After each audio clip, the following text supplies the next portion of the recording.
कम समय में ज़्यादा पढ़ाई और अच्छे मार्क्स लाना है तो इसे ध्यान से सुने। समय कम बचा है, एग्जाम भी सर पर है। इतने कम समय में कैसे तैयारी होगी, अच्छे मार्क्स कैसे आएंगे।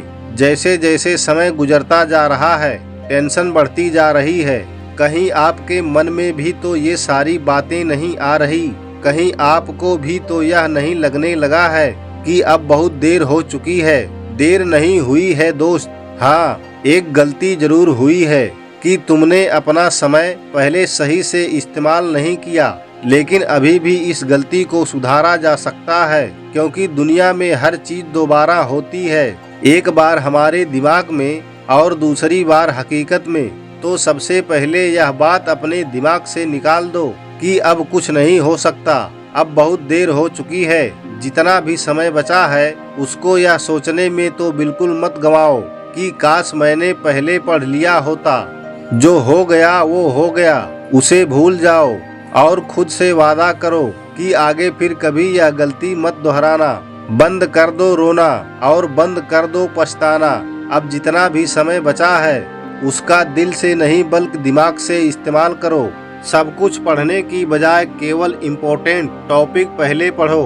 पिछले साल के पुराने पेपर पर रिसर्च करो, नोट करो कि क्या पढ़ना जरूरी है और क्या पढ़ना जरूरी नहीं है, और सिलेबस वाइज उन पेपर्स को सॉल्व करो। दूसरे को देखकर अपने टारगेट सेट मत करो, ना ही इस बात पर ध्यान दो कि किसने कितना पढ़ लिया।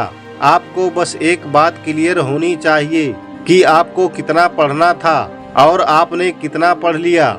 अगर पढ़ते समय नींद आए तो 5 मिनट घर की छत पर टहलने चले जाना और अपनी किताब जरूर साथ में ले जाना।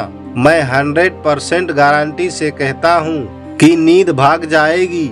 आप जिस भी टॉपिक पर कंफ्यूज हो रहे हैं उसको टेक करके अलग रख लीजिए। जब आपकी पढ़ाई खत्म हो जाए तो इस टॉपिक को इंटरनेट पर या अपने किसी बड़े भाई बहन या दोस्त से कुछ पूछ लीजिए।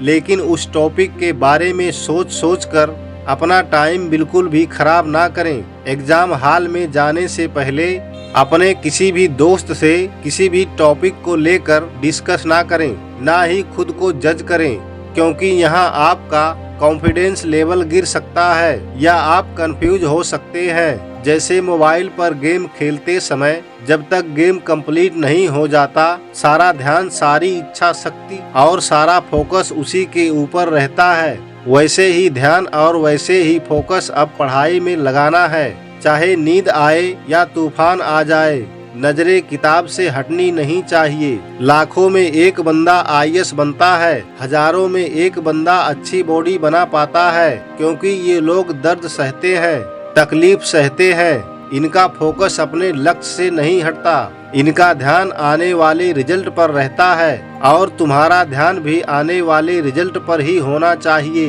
कोयला भी हीरा बनने के लिए 9 साल तक कई टन का दबाव झेलता है। कितनों की तकदीर बदलनी है, तुम्हें कितनों को रास्ते पर लाना है। अपने हाथ की लकीर मत देखो, तुम्हें इनसे भी आगे जाना है। दोस्तों, चीज उतनी मुश्किल होती नहीं जितना हम उसे सोच कर बना देते हैं। तो सोचना बंद करो, पछताना बंद करो।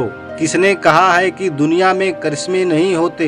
तुम एक बार जी जान से कोशिश तो करो।